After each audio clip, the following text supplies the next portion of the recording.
शुरू करता हूँ अल्लाह के नाम से जो दिलों के भेद खूब जानता है। तमाम व्यूवर्स को अस्सलाम वालेकुम। दोस्तों, आज हम एक ऐसे मुल्क की सैर करने वाले हैं जो इस कदर अमीर है कि इसकी तकरीबन 1/3 आबादी मिलियनियर है। मोनाको, जिसका कुल रकबा तकरीबन 2 किलोमीटर से ज्यादा है, जिसकी साहली पट्टी 4.1 किलोमीटर तक फैली हुई है। पूरी दुनिया से लोग अपनी दौलत को उड़ाने या शो ऑफ करने के लिए यहाँ आते हैं, इसलिए सुपर कार्स और यार्ड्स हर तरफ दिखाई देते हैं।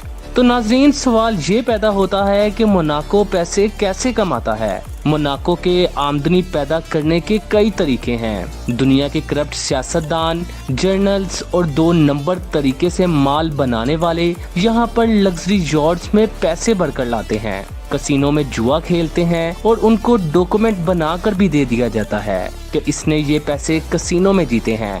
इस तरह से ब्लैक मनी वाइट हो जाती है और इसी तरह यही मोनाको की आमदनी का सबसे बड़ा जरिया बनती है। मोनाको का दूसरा बड़ा जरिया रियल एस्टेट है। ये मुल्क अपने पुरकशिश मुकाम और टैक्स कवानीन की वजह से रियल एस्टेट की बहुत ज्यादा मांग रखता है। मोनाको अपने साजगार टैक्स और कवानीन की वजह से जाना जाता है, जिसे इसने दौलतमंद अफराद के लिए एक मकबूल मुकाम बना दिया है जो अपने टैक्स के बोझ को कम करना चाहते हैं। तहम ये मुकम्मल तौर पर टैक्स से पाक नहीं। यहाँ जाती इनकम टैक्स या कॉर्पोरेट इनकम टैक्स नहीं है और दौलत या विरासत तक भी कोई टैक्स नहीं है, लेकिन रेंटल प्रॉपर्टी पर सालाना 1% से ज्यादा टैक्स लिया जाता है और कुछ चीजों पर वैल्यू एडिड टैक्स अदा करना पड़ता है। दोस्तों, इस मुल्क का शहरी होने के लिए अरबपति होना जरूरी है। ये पूरी दुनिया की अमीर तरीन कंट्री है। अच्छी खबर ये है कि ये मुल्क खूबसूरत भी है और छोटा भी।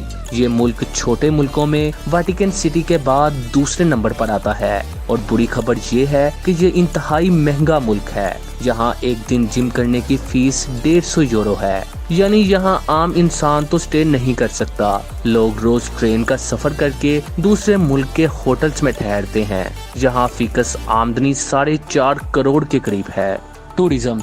दोस्तों, क्या आप जानते हैं कि मोनाको एक मशहूर सियाहती मुकाम भी है जो हर साल लाखों सियाहों को अपनी तरफ मतवज्जो करता है। मुल्क में बहुत से लग्जरी होटल्स, कसिनो और पुरकशिश मकामात हैं जो सियाह से आमदनी पैदा करके देते हैं। आप इस बात से नावाकिफ होंगे कि मोनाको आमदनी के इन जराए के अलावा भी फ्रांस से अहम माली इमदाद हासिल करता है। क्या मोनाको के पास एयरपोर्ट मौजूद है? तो इसका जवाब है नहीं। दोस्तों, वेटिकन सिटी ऐसी रियासत है जिनमें हवाई अड्डे नहीं है, क्योंकि यहाँ एयरपोर्ट बनाने के लिए स्पेस मौजूद नहीं है। मोनाको से सिर्फ 30 किलोमीटर के फासले पर फ्रांस का तीसरा मसरूफ तरीन एयरपोर्ट नाइसी कोट डी अजूर है। हवाई अड्डों से बसों, ट्रेनों और टैक्सियों के जरिए मोनाको आसानी से आया जा सकता है। अगर आपके पास यूरो या रेल का पासपोर्ट हो तो टिकट की भी जरूरत नहीं होती। अगर आप मोनाको जाने का इरादा करते हैं तो इसके लिए आप नाइस हवाई अड्डे के लिए फ्लाइट बुक कर सकते हैं। दोस्तों, मोनाको एक खुद मुख्तार रियासत है और यूरोपीय यूनियन का रुकन है, लेकिन ये शेंगन एरिया का हिस्सा नहीं है। इसका मतलब है फ्रांस और मोनाको के दरमियान सरहद पर पासपोर्ट कंट्रोलर मौजूद है और मुसाफिरों को दाखिल होने के लिए पासपोर्ट पेश करना जरूरी है।